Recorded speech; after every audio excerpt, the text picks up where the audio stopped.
మోహన్ బాబుకి రేపమోప బెయిల్ వచ్చేస్తుంది. అల్లు అర్జున్ విషయంలో వ్యవహరించినట్టుగా ఇక్కడ వ్యవహరించడానికి పోలీస్ శాఖ సిద్ధంగా లేదు, అరెస్ట్ చేయడానికి సిద్ధంగా లేదు, లేదా కేసు నమోదు చేయడానికి సిద్ధంగా లేదు. ఓవరాల్గా ఈలోపు మోహన్ బాబు గారు ఢిల్లీ కోర్టుకు వెళ్ళి ఆయన మీద వ్యతిరేకంగా ఏదైతే వ్యక్తిగతంగా దాడి చేయకుండాను చట్టపరమైన ఉత్తర్వులు తీసుకొచ్చారు. అదే సందర్భంలో ఆయన దుబాయ్ పారిపోయారని చెప్పి ప్రస్తావించినటువంటి పోలీసులు అట్లాంటిది ఏం లేదని తాజా కోర్టులో తేల్చి చెప్పారు.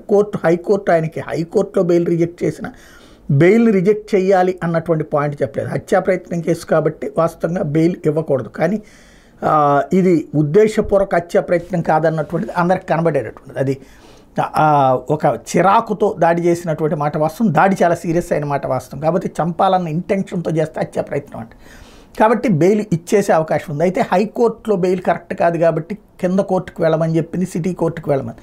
సిటీ కోర్టులో బెయిల్ పిటిషన్ వేస్తారు, బెయిల్ 24 గంటల్లో వచ్చే అవకాశం ఉంది. నిజంగా పోలీసులు మీడియా పట్ల కమిట్మెంట్ ఉంటే, లేకపోతే కనుక మరొకటి నిజంగా అల్లు అర్జున్ మాకు వేరు కాదు అని నిరూపించుకునేటట్టయితే డిఫరెంట్గా ఉంటుంది. ఏం జరుగుతుందో చూడాలి.